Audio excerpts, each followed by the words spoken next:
Assalamu alaikum. Assalamu alaikum. First of all, I'd like to welcome everyone that is joining us today for our Taleem. We are very excited. Please note that we do record these Taleems. And as my dear brother, Dr. Lionel likes to say, so if you're running from the law, you might want to keep your cameras off. Because these are recorded and they're placed on YouTube, Chicago, Masjid Al-Taqwa Chicago's YouTube channel, along with our khutbahs. My name is Dr. Aisha Elamine, and I serve proudly as the chair of the Taleem Committee for Masjid Al-Taqwa. And on behalf of the resident Imam, Imam Tariq Elamine, and my wonderful Taleem Committee, who includes Dr. Gloria Bashir, Dr. Lionel Allen, and Sister Rashida Fitzpatrick, we welcome all of you to today's Taleem. Today's Taleem's topic is capturing the intersection of Black American Muslim males and education. And we have a great presenter, and in different time zones, but still doing some great things. And we're really excited to welcome Zakia Talib Deen. He's currently a doctoral candidate in the area of curriculum and instruction in the multicultural education program at the University of Nevada, Las Vegas. His background is in English literature, and he has many positionalities, which are Black American, Muslim, a husband, a father, a lecturer, a social justice advocate, an English speaker, and he's been a professor of English for over a decade. And equally importantly, he is a formerly incarcerated person. And so I welcome our dear brother here to the Masjid Al-Taqwa family and invite him to tell us a little bit about himself as he situates himself within all of the research that he's doing and the data that he's collecting right now. So, dear brother, please tell us a little bit about you and where you're coming from and how you even got to this very grand topic around our intersection of education. Thank you. Jazakallah khair. Assalamu alaikum. Wa alaikum. Assalamu alaikum wa rahmatullahi wa barakatuh to the community.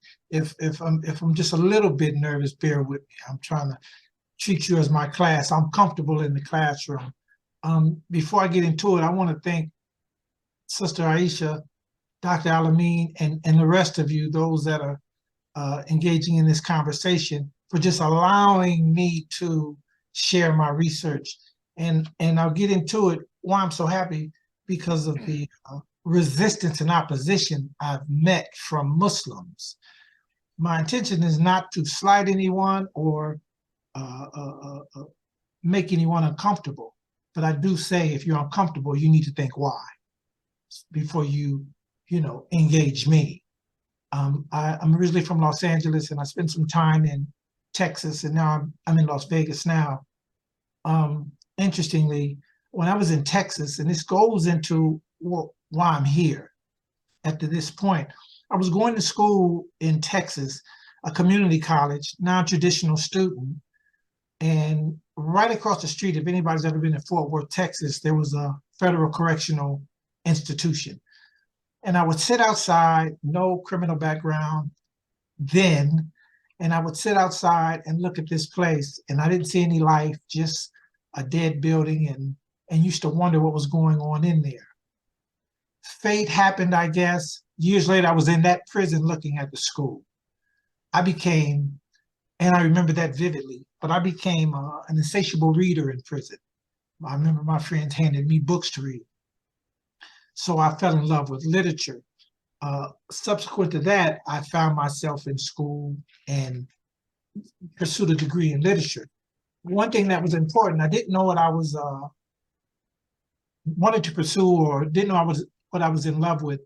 And a Muslim, he was actually disillusioned with how Islam was being performed, especially by Blacks. But he shared with me, he said, consider your education. And can you hear me okay? Okay. He said, consider your education. And I understood that to mean put your education first. And I did. Before everything. I'm learning you have to be selfish when you pursue education, especially at this level. So in that, I'm navigating education alone. And I say that because in my years, and it's taken me 8 years for this PhD and years before that with the master's and BA, not one time, and I'm on the West Coast, I mean, I'm in Las Vegas, I have not yet to run into a Muslim, a black male, to say Assalamu alaikum. I have not encountered it one time. So, I begin to question things because many of my, our brothers from other places were privileged education. And this is all in the research, and I'm sure Dr. Elamine knows that, and any others that, study scholarship. So no one was really talking about education amongst Blacks. We were really considering going out the country and things like that.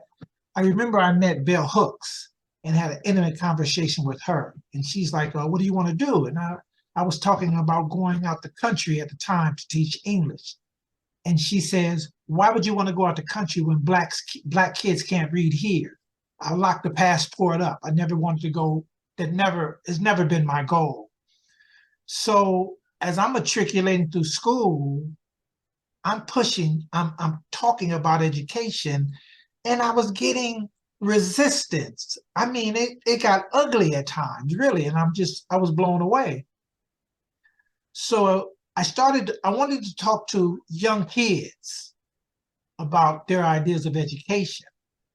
And for the sake of just respect, I won't say any masjid or any persons I'm affiliated with or connected with. And I didn't get access. I wasn't given access to the kids. So I said, let me look at adults, older, who could think independently. That's how I got to this, qualitative study. I don't know if my paperwork says it, through a critical theoretical lens, an Africana phenomenological approach with a jazz epistemology on why are we opting out of college. Because I know many of you do, and you may be, I know some brilliant minds that didn't go to school.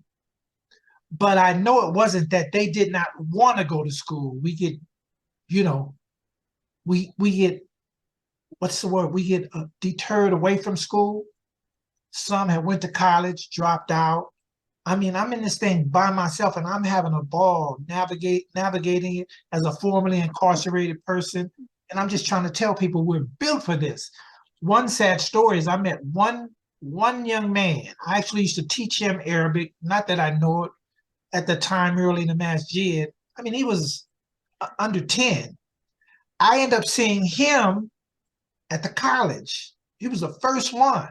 And I said, man, I was so glad to see you here, in the school. I never saw him after that. Years later, he came back with a felony. He had committed something. And he had grew up in the masjid. And I used to visit, I still do visit the jail here in Las Vegas. And when I saw him in there, I cried like a baby. I could get emotional now. And I said, you weren't supposed to be here. You were raised in a masjid. And I didn't get that.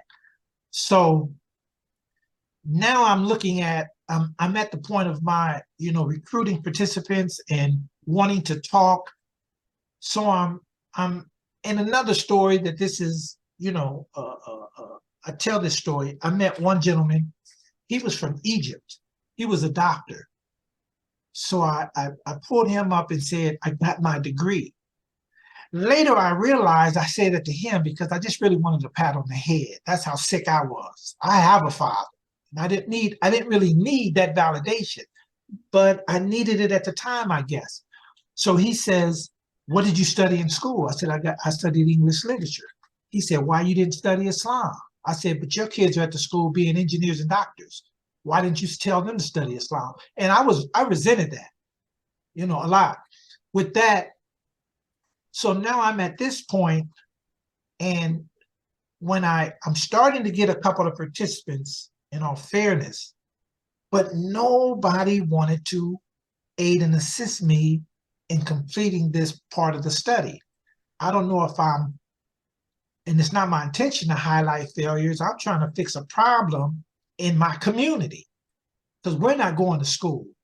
I don't think we can, there has to be some professionals. There has to be people that know each other. We have to be culturally competent, and everybody's not there. So nobody, I mean, I don't understand how you will, eat with me, break bread with me, we pray together, we talk about Islam together. But when something really constructive is getting ready to take place, and excuse my, everybody wants to do the moonwalk. And I'm patted on the back when I come. I'm celebrated as a professor, being part of the community. When my biggest, I'm trying to say it, my biggest opposition has been the community. And I'm like, okay, no problem. I'm not, as kids say, throwing anybody under the bus. But now, did someone try and say anything? Yeah, I have a question for you, but I'm not trying to interrupt your thoughts. No, not at all, please. So could you tell us a little bit more about the question that your research is asking? And I'm really, really interested and fascinated by kind of the epistemology and your critical lens. Can you tell the audience what do you mean about a jazz and a critical epistemology? The Africana phenomenology is really a Eurocentric lens. However, Africana phenomenology looks at that Black subject. That's why I went there, and it disturbs. I mean, I'm a multiculturalist. I mean, that's kind of my background. I'm disturbing anything that's status quo. So just that alone disturbs a traditional dissertation, if I may say. Jazz, which is something I love, I think we're constantly improvising through this thing, trying to navigate it. First is Blacks, or whatever you privilege, whether it's Islam or your Blackness, we're navigating through trying to reach, if I say it in jazz terms, that right note. That's what jazz is about. I was at I lost my stepfather recently, and I was just thinking at the funeral, we were trying to reach a certain archetype. For the Christians, it was Jesus, Nabi Isa. For us, it's Muhammad. So we don't know we don't know the right note. It's a constant navigation. My critical theory, I'm comfortable with listening or reading The Dead White Guys, came out of that Frankfurt school. So I'm using that in my own life. I'm taking, I always say, what was the sister's name? Audre Lorde.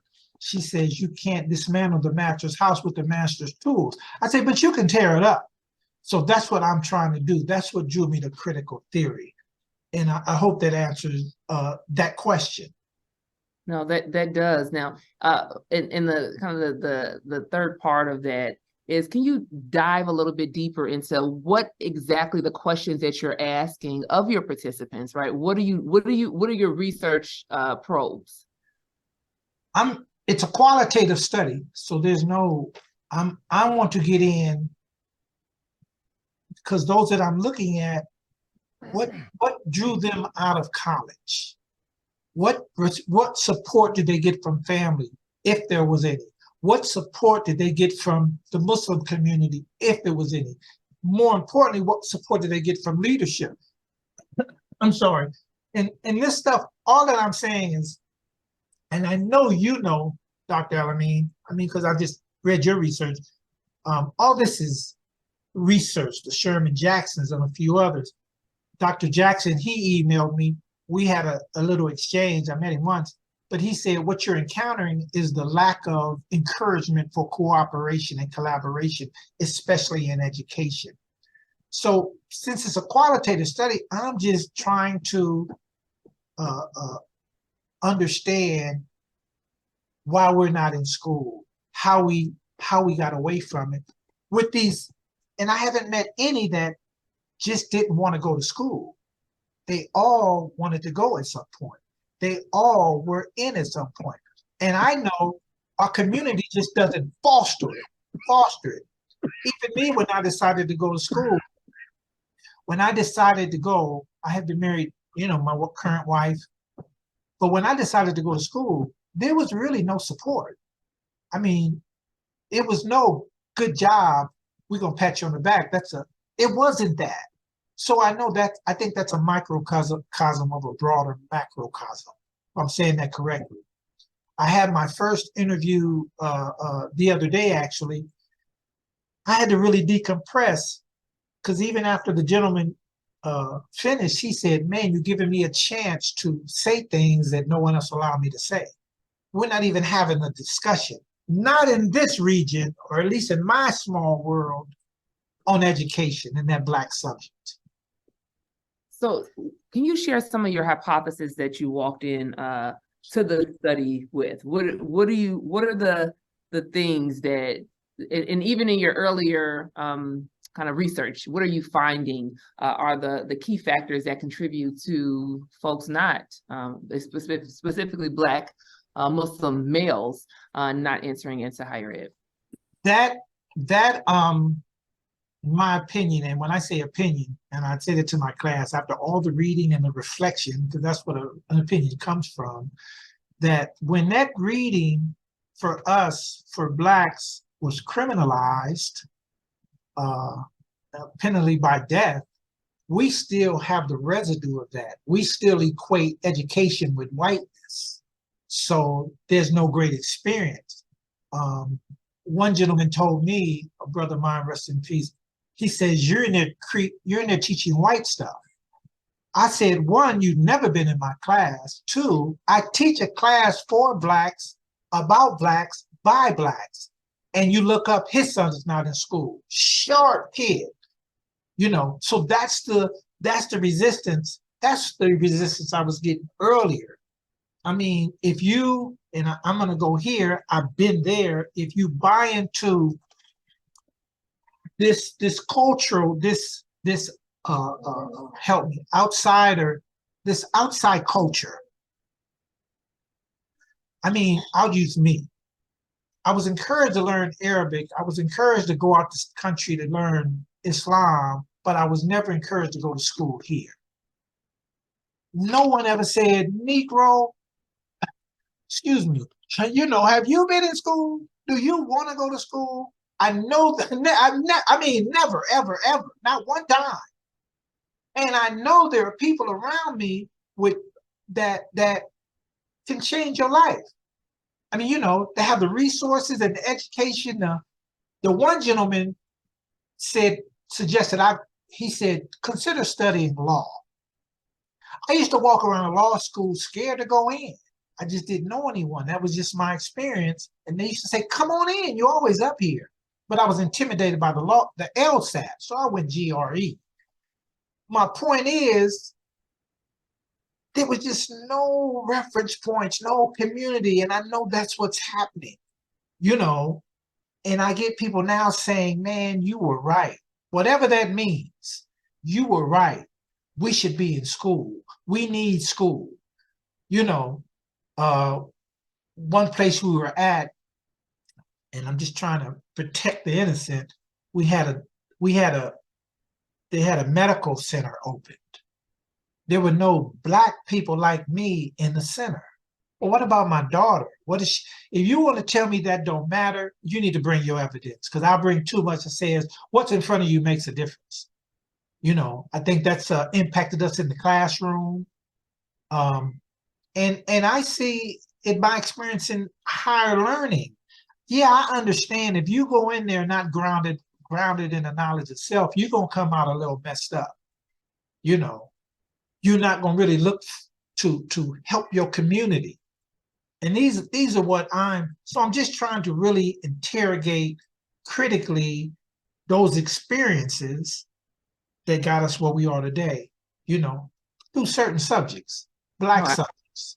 Absolutely.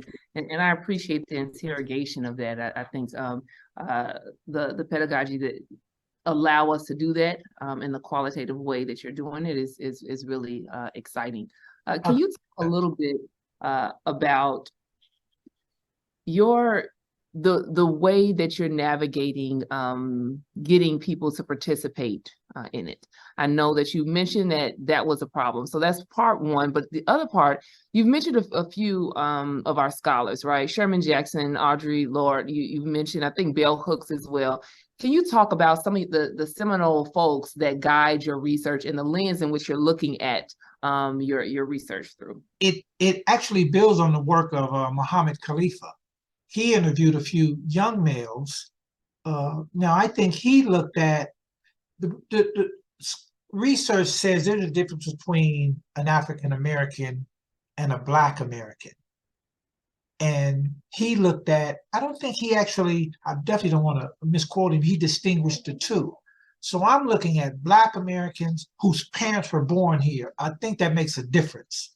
I mean, my daughter is African American. She's been back, she's got dual citizenship. She has a different consciousness than maybe even I do, you see. So I hope I'm answering the question. You might have to give it to me again, Dr. Elamine. No, so really, I know that as a doctoral candidate, you are building on the body of knowledge that already exists. And Yes. so I really want to expose our audience to what is that body of knowledge that you're building on, and what are some of the seminal works that you can talk a little bit about so that expands our understanding. Well, most of, again, mine builds on Muhammad Khalifa, but most of the work in education, and oh, I'm sorry, I can't remember the sister's name. I don't think it was you. You were referenced in my dissertation. There's where's the intellectualism in Black Islam? It's being marginalized, but most of the research really discusses what Sherman Jackson calls the first resurrection and the impact the Nation of Islam had on, you know, this Black experience, which was huge. Obviously, it's major. But where are we today? Where is that Orthodox Muslim presence in academia?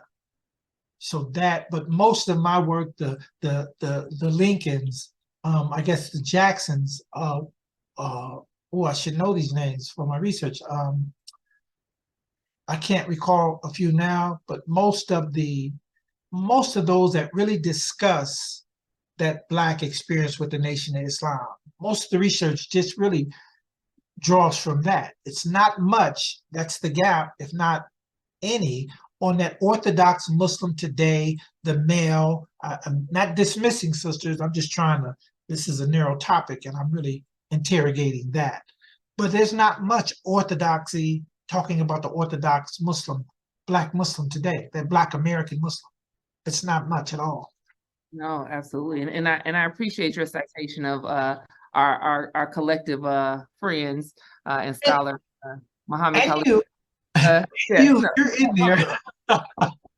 And I mean, C. Eric Lincoln, we know, and Amina McLeod, and I mean, there are not many, but those that are, like you, I appreciate that research. It was Dr. McLeod that discussed the intellectualism, the lack of it. The sister Mutakabir, I always have to think before I say her name. We had an exchange, but she's in there. So these minds are who I, drew from. Alhamdulillah. And the other part of that, and I know I double ask questions, so sometimes it gets off. But could you tell us a little bit about kind of how you're doing the recruiting? I know you're finding this oftentimes when we're collecting data, you're not finding all the folks that you need for recruitment. So what does that look like? What are you asking the folks? What are the requirements? Can you talk a bit about that part? I'm reaching out through social network, my Facebook, my Instagram. I think I went on LinkedIn. I went to certain, and they have to be comfortable with this. I went to certain Black imams I know in various different states. I mean, I'm not hearing from anybody. And that even may go to my thing. You mean either you didn't go to school, there's no one, or you're not asking anybody, that part. And I was in a place the other day where I saw an imam, an event was happening. And he says, well, give me all the information you have so I can put it out. I didn't get that.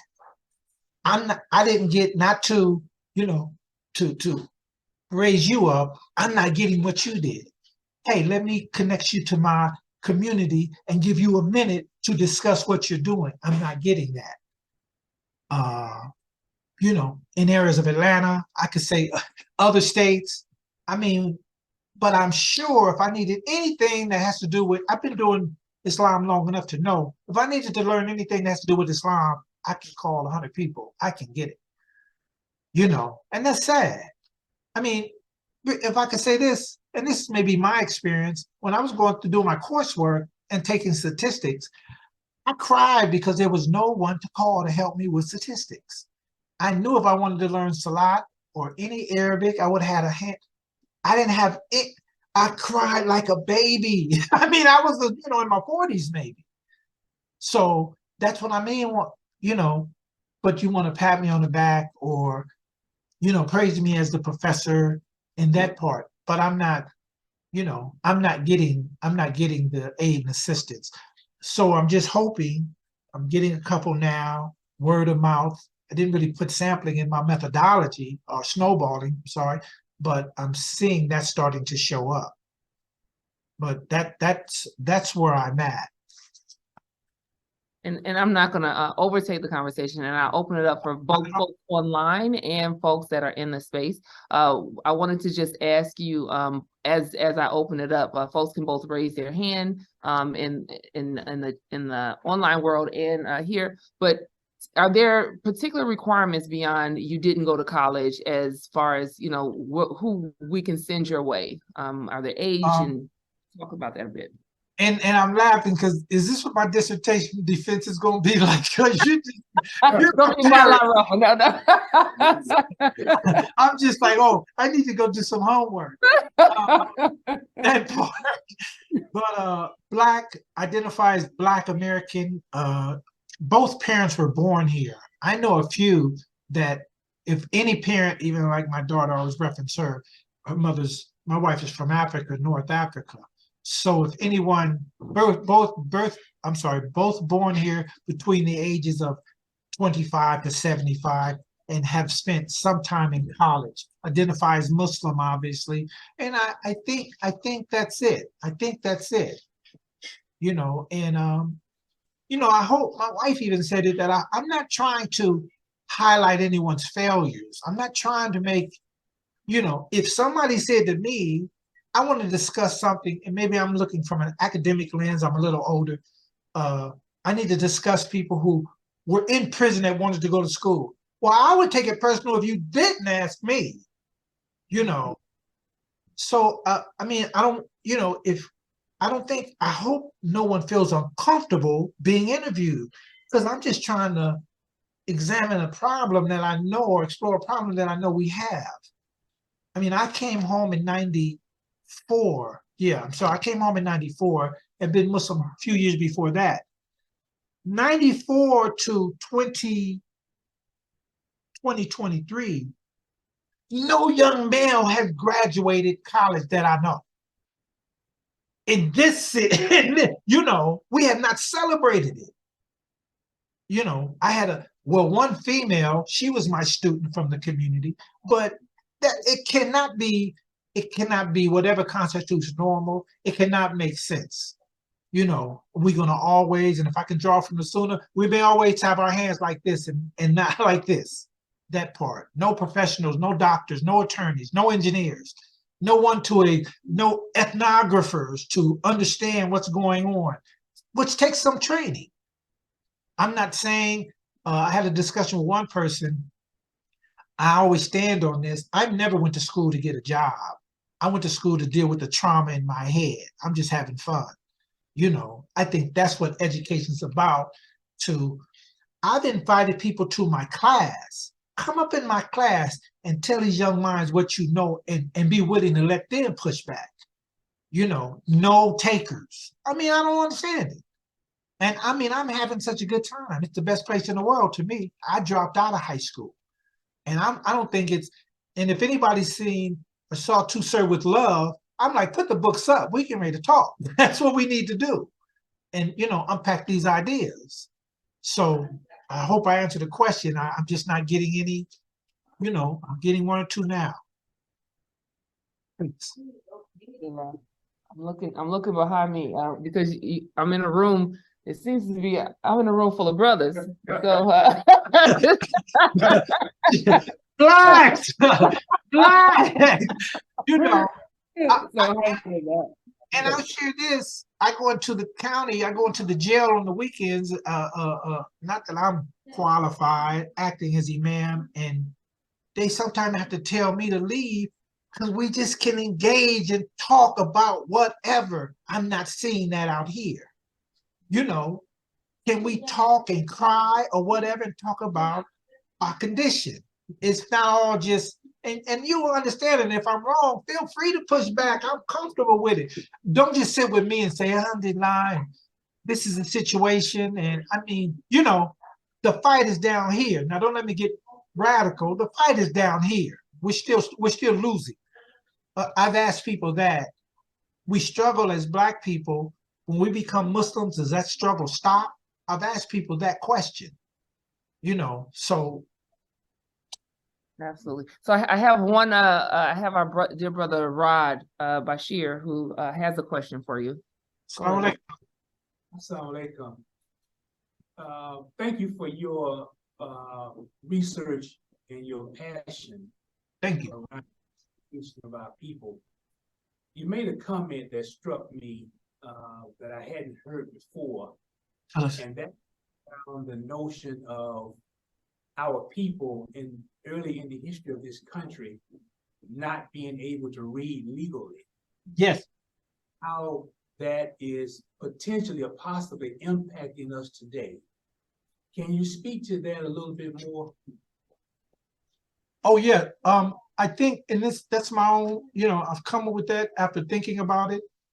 We've been, and you know this, deterred from reading. I mean, even my friends that are non-Muslims, not a lot of, when I say literate, illiterate, you know how to read, but you don't read. I was in my friend's home recently, beautiful home, no books, you know, and I think that just extends to academia or school.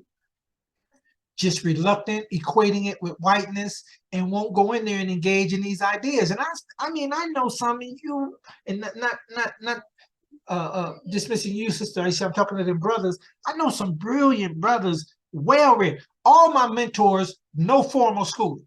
All the people I admire, no formal schooling, but they got extensive libraries. What is it that we're not going up in that college? I don't get it. I mean, someone will have to tell me that's what the research is about. I need to know why we're not going in school. You know, well, we don't need it. How did we come to that when we built universities? Our history is building universities. How do we come to schools not necessary? That just is absurd to me. But I think we're looking at it the wrong way. I mean, we're looking at it through the wrong paradigm, you know. And I think constantly, and I'm comfortable with anyone pushing back because it just helps me. We're constantly going to be using these and not this. Who's gonna manage this thing? I was listening to something earlier, and I'm not trying to. I'm concerned with my immediate group here. I am. You know, these young Black males are in school. I've been incarcerated. I go into the jails and they all look like me. And I know, and this is just the reality, I see it here, if I'm not in front of them, someone else is going to be in front of them with a different experience. I know a Muslim, I won't say his name, he was a brother, you know, out of the country. He had a son. Still does, I mean. I saw his son one day. His man looked like, I mean, a handsome brother out of the North Africa, I'll say that. Handsome, tall. I said, man, I know you. You're so-and-so's son. I said, what are you doing now? He says, I'm a lawyer. We have nothing like that. We have nothing to compete with that. I mean, not compete in a way of, what do they call it? Positive competition. There's nothing wrong with that. You can get a PhD, I can get one. That part. But I'm seeing others. A young friend of mine works with my wife at a hospital. He's a young kid. I think he's from Syria. He's doctor now. I'm like, we don't have anything to compete with that. And it can't be correct. You know, and if someone says it doesn't matter, you'd have to explain to me why. So I hope I answered that question, brother. And because they're Oh, I'll I have Imam Tariq Elamine, Not Imam. beloved, wonderful husband who has his hand up. Go right ahead. Assalamu alaikum, Brother Talib Deen. Salam Sheikh. I appreciate you. Likewise. So in terms of the factors that are related to a lack of matriculation into higher education, have you already looked at, I guess this, I don't know if this would be qualitative or quantitative, in terms of looking at the presence of economic hardship, lack of financial resources for those who might want to attend, but that being the sole determiner of their pursuit of a higher education? Yes, I know. I'm just processing the question because I think I already know how to answer it. I came out, I was incarcerated, so it wasn't like I had any money. But two, let me answer it like this, if I can, Brother Alameen. I told one of my students who was incarcerated, we're becoming friends now. He says he's seeing the, you know, how hard it is to get through school. So he says to me, "How did you do it?" I said, "Now I'm gonna see if you're a gangster. Hey, it's gonna take some hustle and some sacrifice."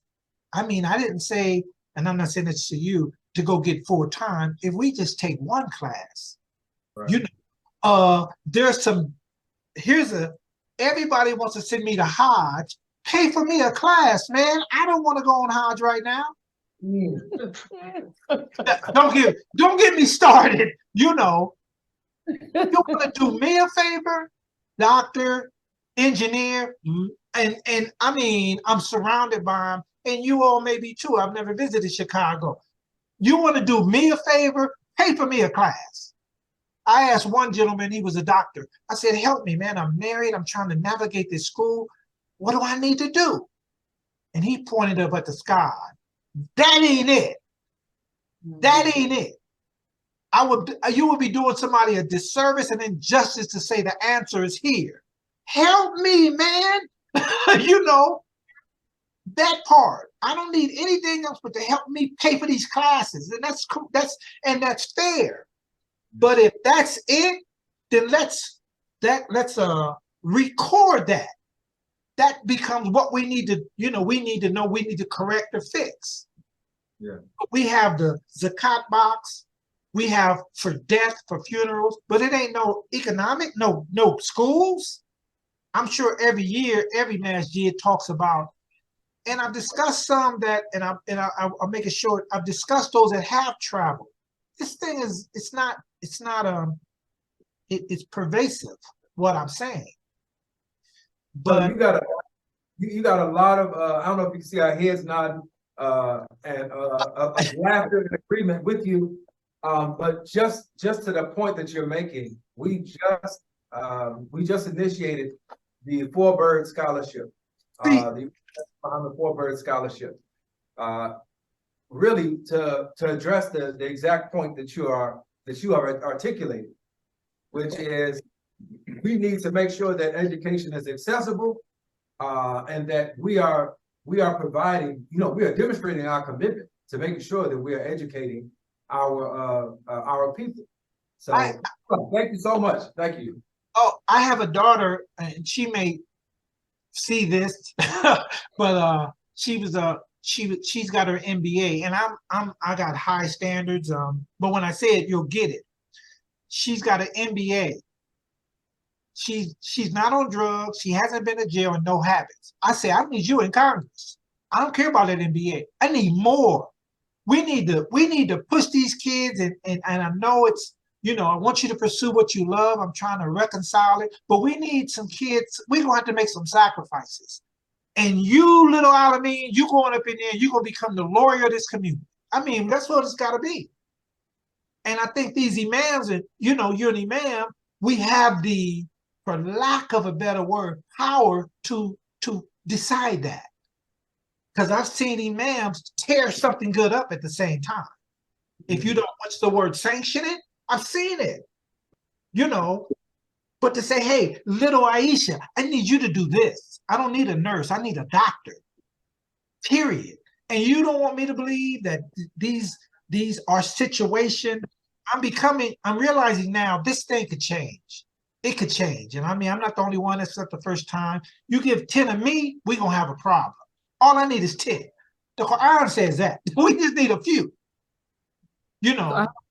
I have two hands. I have a sister Naim on mine, but I also had a brother, Clyde Elamine, and Clyde Elamine is a former president of one of our city colleges of Chicago.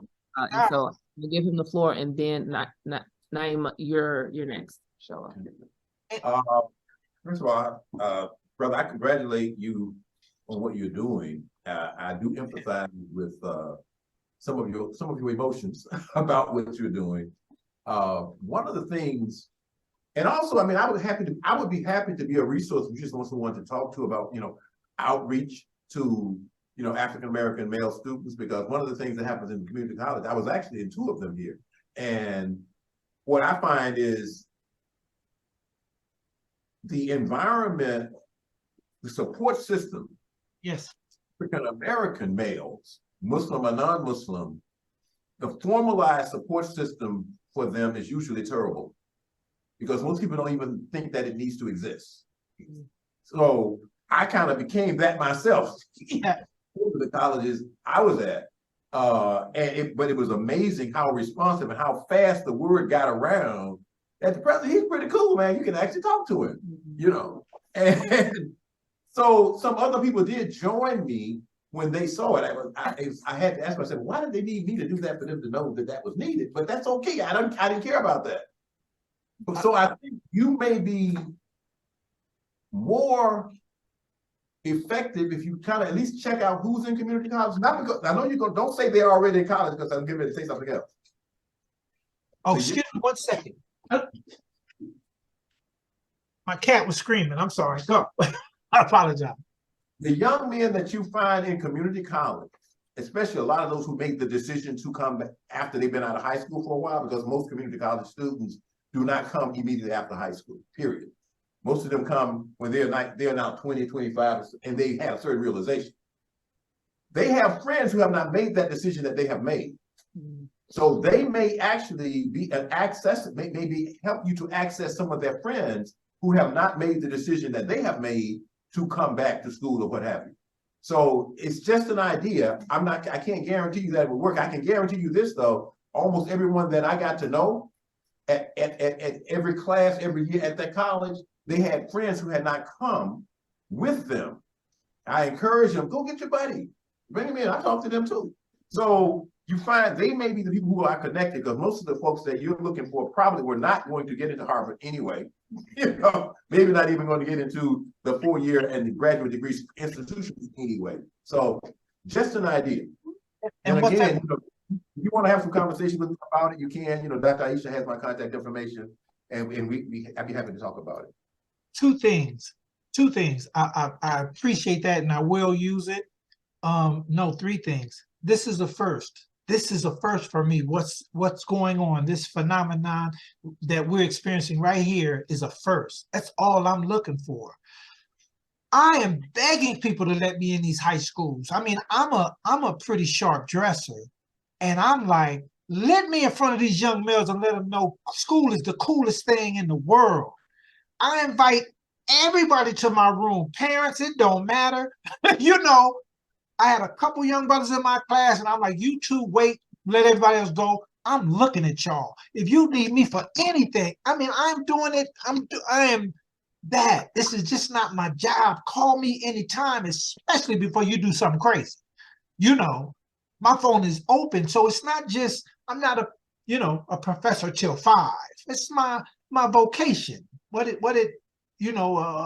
Our brother, the Honorable Elijah say, man, we here to civilize the uncivilized. I'm getting that from him. But so I hear you, and I'm just, we up against a monster. I spoke at a conference recently. It wasn't a conference, it was something. I'm just an advocate for school, and not for a job to unpack this trauma and these ideas we move on. They were coming to my class about vocational. I guess, every college has that. And I'm like, you guys, your interests conflict with mine. There's a recent study, Blacks in community colleges. The state, this is recent in 2023. The state of Blacks in community college. Nationally, it's failing Blacks. And I hope I'm not going off on a tangent. It's failing because we're giving certificates and not degrees. So it's a monster. And I'm learning too, it's not just the kids, it's the parents. If the parents are not encouraging you to go to school, and I'm not knocking any plumber, I need one right now, but we're not going in for degrees and higher learning. We're not encouraged to that, you know, that part. And that, I think that has to do more with the culture that we come up out of. I have, Just quickly. yep, please. Oh, I have to be honest with you, that study probably didn't paint the whole picture. They are, community colleges, in terms of completion rates, are doing a horrible job with everybody, first of all. And I don't think that's just, colleges aren't trying, but the community colleges are not supported in the same way that the more advanced institutions are supported, because they do want to maintain their status. Wow. The other thing is, I find a phenomenon that I saw a lot was, when you give somebody success in education, even if it is to become a plumber, and there's nothing at all wrong with becoming a plumber, they make a lot of money when they come to my house. I need one. Okay. So, but what happens is, a lot of times success at learning increases people's appetite to learn, and they will, maybe they'll do the HVAC. Next thing I know, they come into the school to study business, or they come in to study entrepreneurship. They become students again, and they will to a number of areas. I think we need to get rid of this artificial divide between someone learning something practical and someone learning something that we call academic, because that's not even been our interest, our history as a people. Our institutions have always usually been practical and academic, and because we did artificial separation there. I'm going to adopt that artificial divide, because I hear it. And one thing I'm hearing is, and I welcome any feedback, they say, well, we need both. It's true, but I don't see any going into the academic side. We're encouraged to do the vocational side. That's the only thing I push back. You know, I don't, okay, you're right, but none are going into the education side. You know, who is going to manage this thing? Who are going to be the organizers? And I'm not saying you have to have a degree for all this, but what is it that we're running from the college for? That's something else. Excuse my passion. No, we appreciate your passion. I have two online that have been waiting, and then I have another one here who will be third and probably our last question. So I have Naim Rashid. Go ahead and ask your question. After that, it'll be by Brother Bashir, and then Sister Zakia in the space. Inshallah. Naim Rashid, please go ahead. You will have to unmute yourself. Oh, I see Naim Rashid. I see. Assalamu alaikum. Wa alaikum assalam, brother. Yes, I just wanted to make a couple of comments there. There's a lot that you're speaking about. And one area that you had the brother already acknowledged about how our past experiences with slavery and how it relates to education and how we see things and how that's affecting us. And that's not just with education, that's with life, period. Whether it be business, whether it be education, whether it be government, whatever it is, we still have a problem with a mental problem with the kind of independence and freedom that we need to recover from. Now, education is okay, but one brother, he, you know of him, Dr. Naim Akbar, he wrote a book one time from Miseducation to Education, and he distinguished between the education. He distinguished between the education and a training. Now, the real fact of the matter is, we're supposed to provide Islamic education. We're not supposed to be depending on other institutions to educate us, because that education is not, and I'm just going to sum it up. But all of the education we got now, we got more people, even though we maybe not be in the numbers that we want to be, but we got more doctors now and more people with masters and doctor's degree and then graduated from college now than we've ever had. But we still are farther in the hole.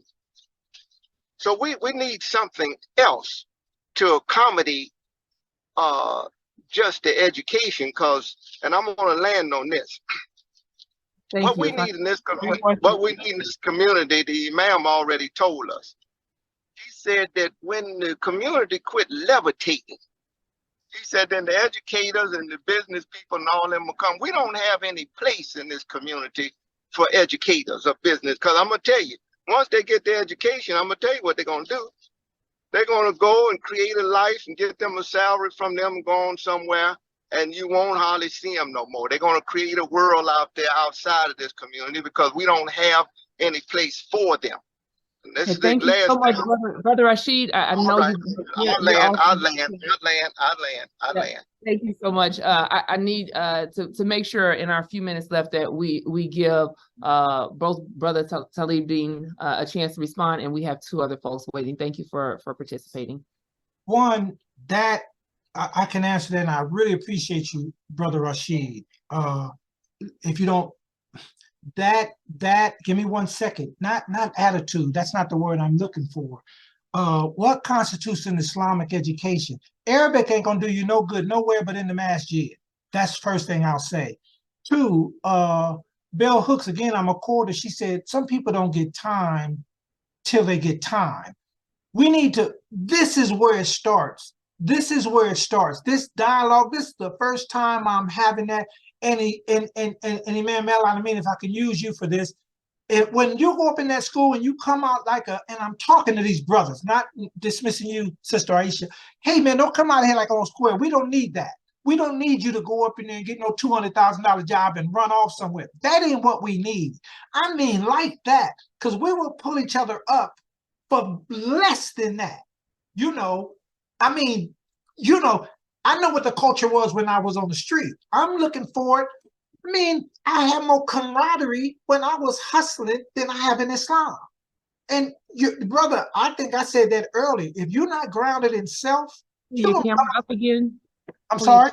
You got your bottom half. Oh, I apologize. If you don't come out grounded in self, you are gonna come out tripping. I see it all the time. I know I ain't tripping, but the support group starts here. It starts here. I mean, I don't know what constitutes an Islamic education. I always say this, Iqra bismi rabbika alladhi khalaq. If you can't translate that into going up into these halls of higher learning, you don't understand ayat. You don't even understand that. And that was the first one laid down. And I don't understand, again, and I'm going to cut it because I know there's a question. What is it that we don't go up into these halls of higher learning that we are built for and push back on these Eurocentric paradigms we are qualified to? And I think one reason we don't is because we fear that gaze. And those who know get the gaze I'm talking about. Okay, I'm done. Alhamdulillah. Our dear brother Bashir Assad, if you can unmute yourself. As you unmute yourself, if I can give a brief, our dear brother Bashir Assad is one of our historians and a beloved member of the community. Please go ahead. Am I unmuted? You are. Okay. Assalamu alaikum. And Brother Aski, we appreciate your presentation today. What I wanted to address, and if I'm correct in what you were bringing to us in African American youth, is their desire or that initiative for higher education. And this community has a long history of addressing that issue. The founder of the Nation of Islam, Master Farad Muhammad, the Honorable Elijah Muhammad, Imam Warki Muhammad, and Imam pointed out to us, see, all of this has been in the area of psychology. And he pointed out man means mind. Now, if these young people in their psychology, their mental makeup, do not realize what they are as a human being, and Allah says he has put a Khalifa in this earth, if they don't realize their position that they have been put in this earth as a Khalifa, I mean, they've been put in this earth as a trust, and man has to take on the authority to manage this creation that we're in. That's the reality. We see human civilization today. We see men that are managing this creation that we're in. Also understanding education. And I want to point this out too, back in the psychology, and I think this is very important. Allah in the Quran asks the angels, tell me your names. They say, we know that. You know Allah. And then he asked man to tell me your names. It shows that the human being Allah had put in his innate nature the ability to go into the creation and to bring out of that knowledge, beneficial knowledge, to build a world for himself. And Allah tells us too to get beneficial knowledge. So why I'm saying these things is that we need to bring that psychology, that human light into the human being. And this is what has happened in this community of Muslims. I appreciate you, our dear brother. Thank you. Thank you for your comments. I'm gonna at the proposal of our dear Imam here. I'm going to go ahead and let our sister Zakia Sadik, who is also a beloved member of our community, say her comment or question, and then close out with just the minute we have left. Assalamualaikum.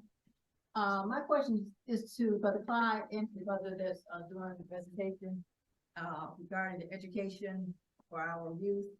And I understand the practical side and academic side.